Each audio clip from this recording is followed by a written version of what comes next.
नहीं सुनो इधर हेडिंग क्या है हमारी, आवेशों के निकाय की स्थितिज ऊर्जा। ठीक है जी।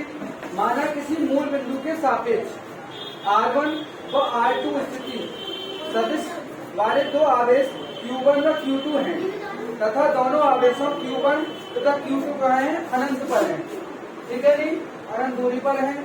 माना पहला आवेश Q1 को अनंत से बिंदु R1 तक लाने में किया गया कार्य। ठीक है नहीं, इस स्थिति में कोई बाह्य क्षेत्र नहीं है, बाह्य क्षेत्र नहीं है। ठीक है नहीं, अतः Q1 को अनंत से R1 तक लाने में किया गया कार्य शून्य होगा। क्या होगा, शून्य होगा। यही बता रहा हूं मैं। यह आवेश दिक्स्थमान में एक विभव V1 उत्पन्न करता है। सुनो इधर, कोई आवेश है, ठीक है जी, हम उससे क्या कर रहे हैं, एक स्थान से दूसरे स्थान पर लेके आ रहे हैं, एक आवेश से दूसरे आवेश पर लेके आ रहे हैं। ठीक है जी। अब जो आवेश है वो कहाँ लेके आ रहे हैं, R1 तक। कहाँ तक लेके आ रहे हैं, R1 तक। कोई बाह्य क्षेत्र नहीं है, कोई बाह्य क्षेत्र मौजूद नहीं है। बाह्य क्षेत्र मौजूद करने के लिए क्या मतलब है, हम जो कार्य कर रहे हैं ना वो वही है, कोई फोर्स नहीं लग रहा, ना तो हमारे अनुकूल ना ही हमारे प्रतिकूल। बात समझ में आ गई। प्रतिकूल मतलब नहीं तो हमारा कोई विरोध कर रहा है, नहीं हमारी कोई सपोर्ट कर रहा है। समझ में आ गई कि नहीं। अब जब हम कार्य करेंगे तो विभव उत्पन्न होगा। तो विभव कौन सा होगा, पहले जब Q1 को लेकर आ रहे तो V1 हो गया, तो V1 बराबर हो जाएगा 1/4πε। और दो आवेशों के मध्य लग रहा है, दोनों आवेशों के मध्य लग रहा है, तो Q1 Q2 बटे R12 R1 से R2 तक, R1 से R2 तक लेके आ रहे हैं। इसके बाद देखो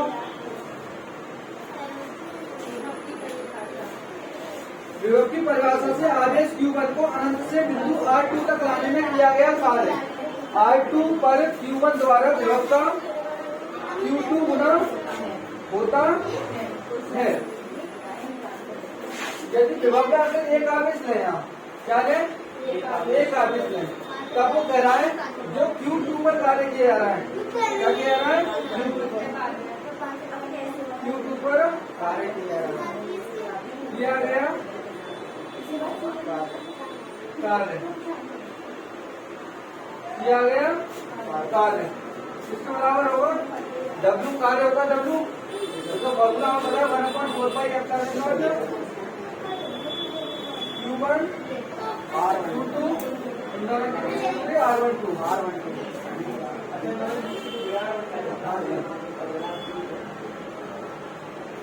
अब देखो चूंकि स्थिर वैद्युत बल समक्षीय है, स्थिर वैद्युत बल कैसा है, समक्षीय है, उसको समक्षय देने वाला है, तो इसीलिए क्या होगा, उसमें स्थिति ऊर्जा उत्पन्न हो जाएगी। समक्षीय लगा है तो अब स्थिति ऊर्जा उत्पन्न होगी तो स्थिति ऊर्जा को किसके साथ है, U से। स्थिति ऊर्जा को स्थिति ऊर्जा का मतलब है, स्थिति का मतलब है उसमें मौजूद ऊर्जा। ठीक है नहीं, क्या है इसमें मौजूद ऊर्जा क्या कहलाती है, स्थिति ऊर्जा कहलाती है। तो स्थिति ऊर्जा U बराबर हो जाएगी 1/4πε Q1 Q2 बटे R1। यही तो समझा था। आवेशों के निकाय की स्थिति ऊर्जा, तो आवेशों का निकाय है उसमें मौजूद ऊर्जा को क्या कहेंगे, स्थिति ऊर्जा। यही उसका डेरिवेशन समझ लगा। ठीक है, कोई डाउट हो तो बताओ इसमें।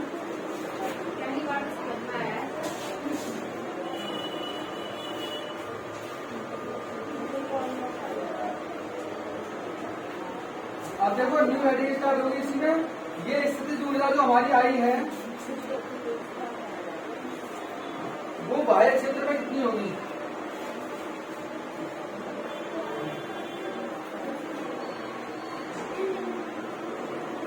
सही हो गया सब पूरा।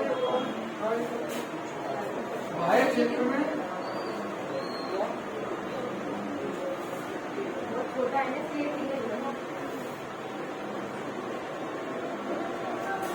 बाह्य क्षेत्र में स्थिति ऊर्जा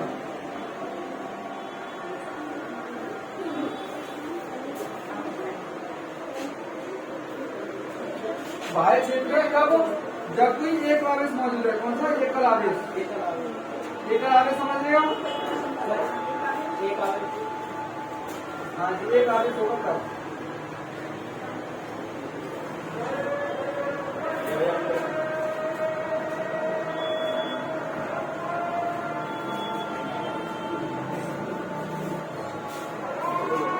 स्थिति ऊर्जा देखी थी, किसकी देखी थी? आवेशों के निकाय की स्थिति ऊर्जा। कि आवेशों का निकाय जो है उसमें स्थिति ऊर्जा क्या है, ठीक है। अब हम देख रहे हैं बाह्य क्षेत्र में स्थिति ऊर्जा। जो बाह्य क्षेत्र है वहां पर कितनी स्थिति ऊर्जा लगेगी, और बाह्य क्षेत्र में भी कब, जब एकल आवेश होगा। कौन सा होगा? एकल आवेश। थोड़ा सा ये बताओ, कोई आवेश है, चाहे कोई आवेश है, हम उससे लेके और दूसरी जगह पर जा रहे हैं, तो कुछ काम करेंगे कि नहीं, कुछ कार्य किया जाएगा कि नहीं, तो वो कार्य कितना होगा? दो कदम चले तो दो कदम। सपोज करो कोई आवेश है यहाँ पर और कोई बिंदु है P यहाँ पर, हमें इस आवेश को उठा के यहाँ लेके आ रहे हैं, आवेश को उठा के यहाँ पर लेके आ रहे हैं, तो किया गया कार्य जो होगा तो किसके बराबर होगा?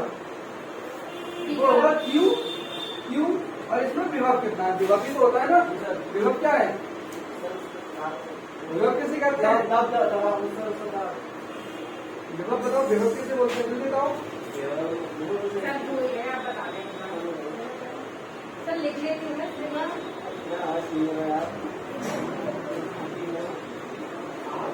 फॉर्मूला क्या है का?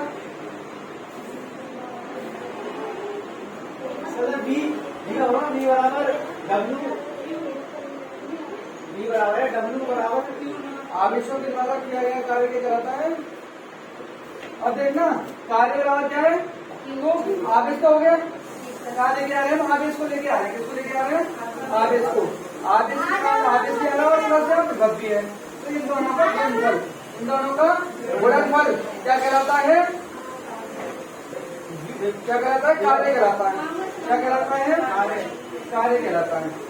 ये हो गया। किसके द्वारा आ गया ये? किसके द्वारा आ गया ये? जल्दी से बैठ जाओ उधर, कैमरे में आइए, तुम लोग उधर जाओ। जल्दी हट जाओ।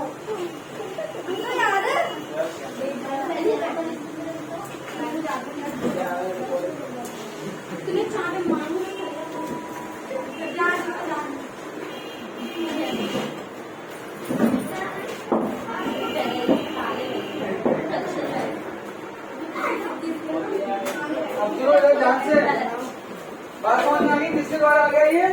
किसी एकल आवेश के कारण। एक आवेश से लेके आ रहे हैं कि नहीं? एकल आवेश के कारण आ गया। क्या आ गया?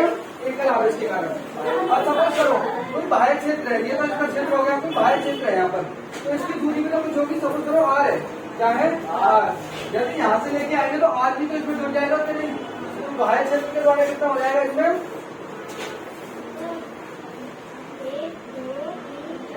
बाह्य क्षेत्र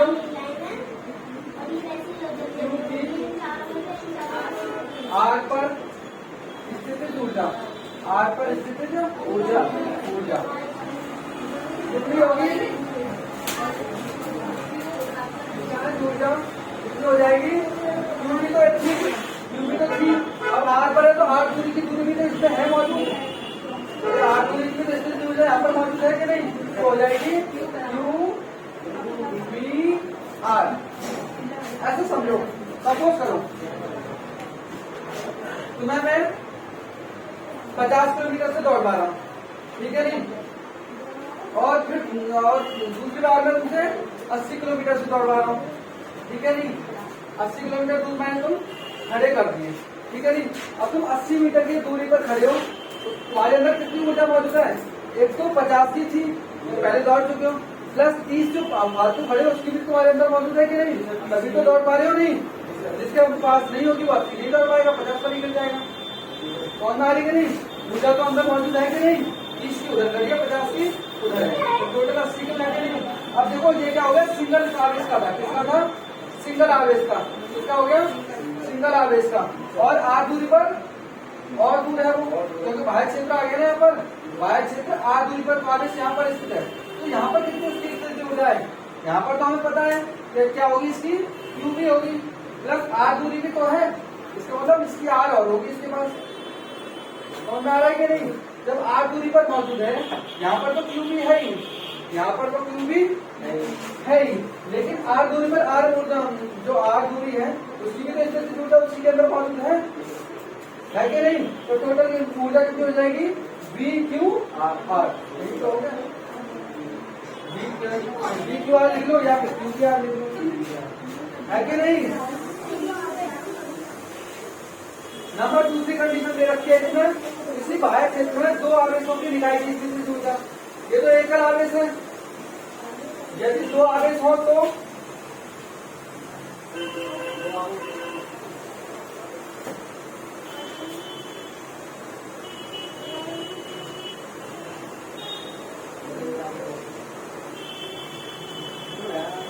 दो आवेशों की स्थिति ऊर्जा। देखो क्या कह रहा है, किसी बाह्य क्षेत्र में क्रमशः R1 और R2 पर दो आवेश Q1 और Q2 रखे गए हैं। सपोज करो पहली दूरी R1 है, वहां पर Q1 रखा है, दूसरी दूरी R2 है, यहाँ पर Q2 रखा गया है।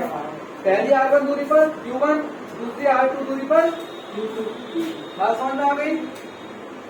आवेश Q2 को R2 तक लाने में किए जाने वाले कार्य के ज्ञात करने हेतु केवल बाह्य क्षेत्र E के विरुद्ध कार्य नहीं होता, वरन Q2 की कार्य क्षेत्र के विरुद्ध भी कार्य करना होता है। अतः Q2 पर बाह्य क्षेत्र के विरुद्ध किया गया कार्य। सुनो, सपोज करो यहाँ पर क्या आवेश मौजूद है Q2, ठीक है जी? तो ये दूरी जो है कितनी है? R2। कितनी है? R2। और इस समय यहाँ पर लेके आना है, इस समय यहाँ पर लेके आना है। अब तो पता है हमेशा आवेश के द्वारा किया गया कार्य क्या होता है? Q भी होता है, ठीक है जी? अब ये दूसरे आवेश के द्वारा किया जा रहा है, दूसरे आवेश के द्वारा कार्य किया जा रहा है, क्या हो जाएगा? Q2 भी हो जाएगा। भाई कार्य जो होता है हमारा, कार्य जो होता है वो आवेश बिंदु विभव होता है। कार्य क्या होता है? आवेश बिंदु विभव। कितना आवेश है और कितना उसमें विभव है, दोनों का मल्टीप्लाई कर दो, कार्य नहीं रहता है, इसमें कार्य हुआ है। समझ में आएगी नहीं? अब वो कौन सा आवेश है यहाँ पर? कौन सा आवेश है? Q2 है। कौन सा आवेश है? Q2। तो हमारा कार्य क्या हो जाएगा? आवेश की जगह कौन सा आवेश आएगा? क्योंकि Q2 आवेश है तो आवेश की जगह कौन सा आ जाएगा? Q2 आ जाएगा और विभव विभव भी रहेगा। तो आप किया गया कार्य क्या हो जाता है? Q2V। Q2V। अच्छा दूरी चलेगा ये? कितनी दूरी है? R2। क्या हो जाएगा? Q2V R2। ठीक है नहीं? यहाँ तक किसी को परेशानी है? नहीं है ना? अब क्या होगा? यदि दो आवेश है Q1 और Q2, क्या है? दो आवेश Q1 और Q2, Q1 और Q2 आवेश के कारण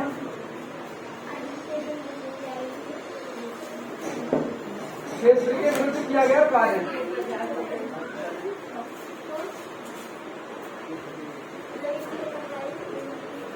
क्षेत्र के विरुद्ध कार्य। अब क्या होगा? अब देखना दो आवेश हो गए कि नहीं? दो आवेश हो गए कि नहीं? जब एक आवेश था तो हमने क्या लिया? एक पहला आवेश ले लिया था, दूसरा आवेश था तो दूसरा आवेश ले लिया था। यहाँ दोनों ही आवेश मौजूद है। क्या है? दोनों ही आवेश मौजूद है। तो दोनों ही आवेश मौजूद है तो क्या करेंगे हम? सपोज करो यहाँ Q1 है और यहाँ पर Q2 है, ठीक है नहीं? और इससे दूरी कितनी है? R12 है, ठीक है नहीं? इसको भी लेके आ रहे हैं, इसको भी लेके आ रहे हैं, दोनों को लेके जा रहे हैं। वहां पर थोड़ी लिख रही कितने मौजूद आवेश है? कौन कौन से? Q1 पर जब एक आवेश मौजूद था तो हम एक आवेश ले रहे थे, अब दो आवेश मौजूद होते चलेंगे, दोनों आवेशों को लेंगे। जब भी दो आवेश मौजूद होते हैं तो उनके बीच में क्या हो जाता है? हम नियतांक वैल्यू लेते हैं। नियतांक वैल्यू तुम्हें बताइए कौन सी है?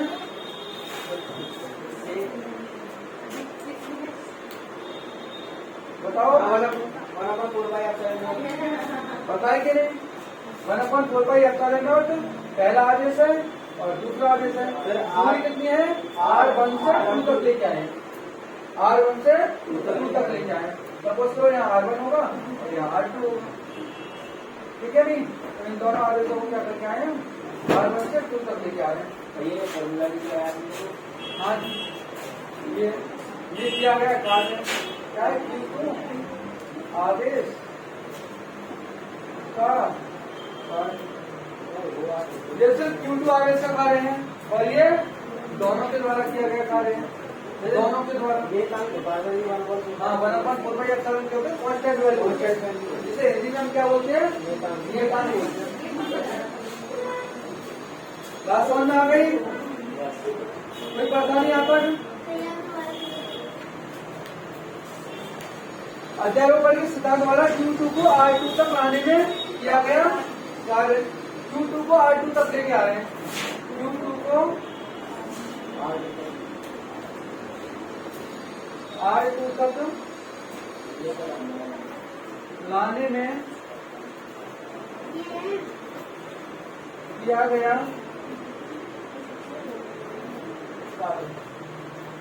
कार्य, ठीक है नहीं? Q2 को कहाँ से लेके आ रहे हैं हम? R2 तक लेके आ रहे हैं। तब क्या होगा? तब जो होगा हम क्या करेंगे? पहला तो वही कि हमारा ये तो काम होगा ही होगा, प्लस जो बचा है उसने अपना जो किया है Q2 का उतना तो होगा ही होगा। जैसे अभी हमने दूरी बताई थी ना, 50 की जितनी की वो थी उसके पास, प्लस जो 30 फालतू का वो भी तो जुड़ेगा, जब ये टोटल स्थिति जुड़ा होगी कि नहीं? अब Q2 के द्वारा क्या है? जो पहली थी इतना तो था ही था, है कि नहीं? जब Q2 अकेला आ रहा था उसकी इतनी ऊर्जा तो थी, जब वो दोनों हो गई तो उसकी उतनी और हो गई, तो टोटल कितनी हो जाएगी? Q2 VR2 plus Q1 Q2 upon R2 4πε0 R1। या फिर मैं ऐसे सोचना है तो 1/4πε0 और Q2 बटे R1। बात समझ में आ गई? Q2 द्वारा R2 तक आने में किया गया कार्य। जब वो यहाँ तक था उसका कार्य ये हो रहा था, जब वो R2 तक आ रहा है तो ये तो था ही था, प्लस दोनों मिलकर कितना कार्य भी जा रहा है कि नहीं? तो ये और हो जाएगा इसमें, ठीक है नहीं? बताओ यहाँ तक कुछ पूछना हो तो? अब देखो इस प्रकार निकाय की कुल स्थिति ऊर्जा खुलती है।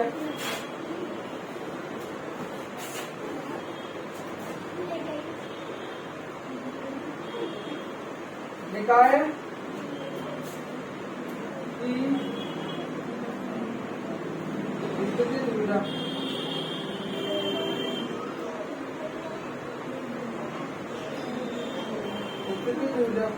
क्या होगी? पहले आवेश के लिए देखो, दूसरे आवेश के लिए है कि नहीं? अगर पहले आवेश के लिए होती तो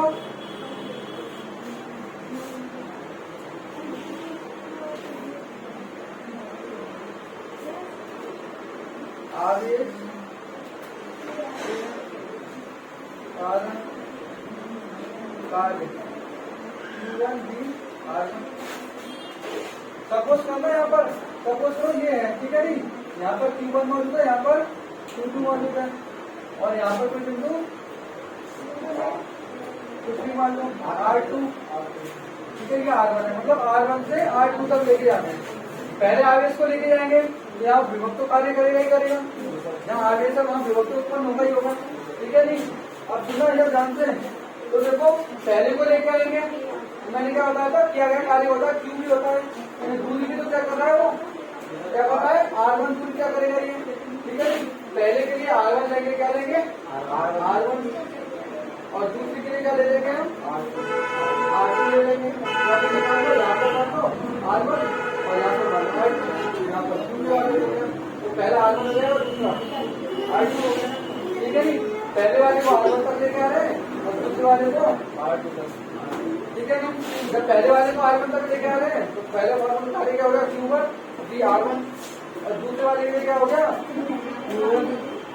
Q2 ये तो यही रहेगा, R2 आ जाएगा दूसरे के लिए। पहले वाले का R1 बात समझ में आएगी नहीं। अब दोनों एक साथ कर रहे हैं, मिलाकर कर देगी। हाँ दोनों एक साथ कर रहे हैं, दोनों एक साथ आ रहे हैं, तो क्या हो जाएगा? बनपन छोड़ का क्या करेगा? किया गया था, ठीक है नहीं? बात समझ में आ रहा है कि नहीं? तो यहाँ तक लाने में क्या गया था? अब क्या है? Q2 को R2 तक लाने में क्या गया था? देखना पहले जो लगा था ये लगा था, इतना और आगे बढ़ा के इसका हो गया। अब फिर 3 दूरी हो गई हमारी, कितना हो गया? 3 दूसरा हो गई। पहले तो 1 वाला हो गया, क्या हो गया? 1 वाला। दूसरा वाला हो गया Q2B R2 है कि नहीं? और तीसरा वाला हमारा कौन सा होगा? ये हो गया कि नहीं? 1/4 एप्सिलॉन नॉट Q1 Q2 बच्चे कोई दिक्कत है यहाँ पर? बताओ तो कितना हो जाता है? Direct 10 steps में कर देंगे, कुछ आपको पढ़ेगा।